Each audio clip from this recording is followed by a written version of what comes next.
como o seu filho está lendo. Ele lê tão rápido que depois que leu, não lembra de nada, nem do que se trata o texto?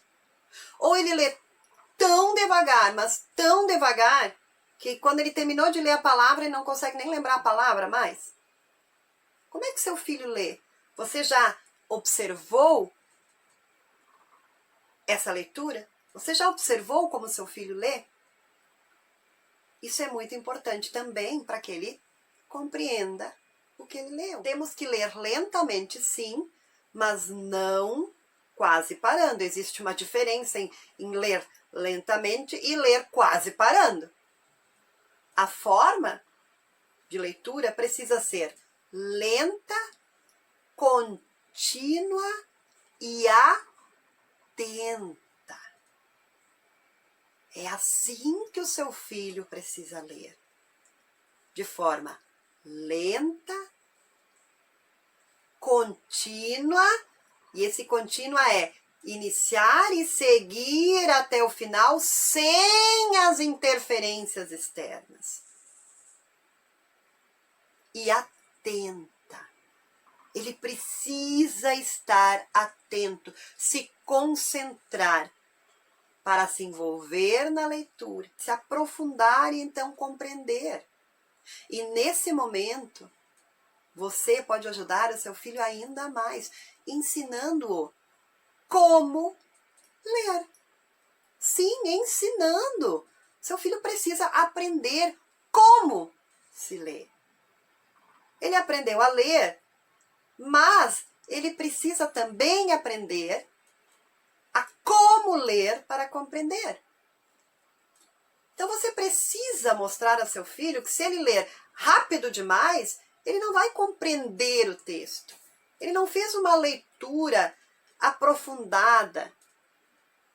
Ele apenas vai lembrar de algumas coisas dessa história. E você também precisa ajudá-lo incentivando mais a leitura. Porque se o seu filho está lendo tão devagar que ele não consegue nem lembrar a palavra que ele acabou de ler, ele está precisando ler mais. Então você precisa incentivá-lo mais ainda. Você precisa mostrar ao seu filho que quanto mais ele ler, melhor vai ser a leitura dele.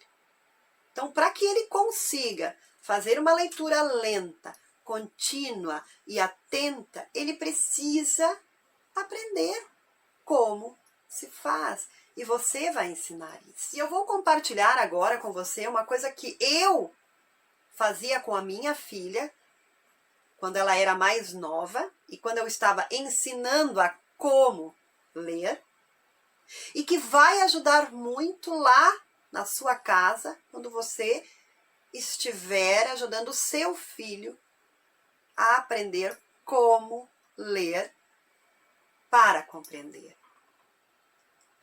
Peça para que seu filho leia silenciosamente partes do texto e depois, oralmente, diga para você o que ele leu.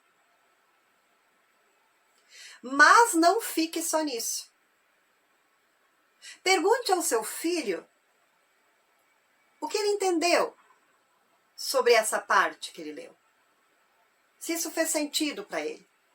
Porque não vale só falar em voz alta do que trata a história, trazendo a sequência. Aconteceu isso, isso e isso. Agora aconteceu isso, isso e isso. Depois aconteceu aquilo, aquilo e aquilo. Não, não é só isso. Você quer que o seu filho leia e compreenda. Então, você vai pedir que ele conte para você em voz alta o que ele acabou de ler, mas também fale o que ele pensou a respeito disso. O que isso significa para ele? Essa forma de ajudar é muito eficaz. Faça isso algumas vezes e lá pelas tantas, o seu filho vai conseguir fazer isso sozinho. Ele vai ler o texto, vai parar, vai pensar sobre ele, vai ver se faz sentido, o que ele entendeu, e ele vai seguir. E um dia ele vai estar lendo o texto inteiro e vai conseguir fazer isso no final. Você vai perceber que ele agora lê e compreende.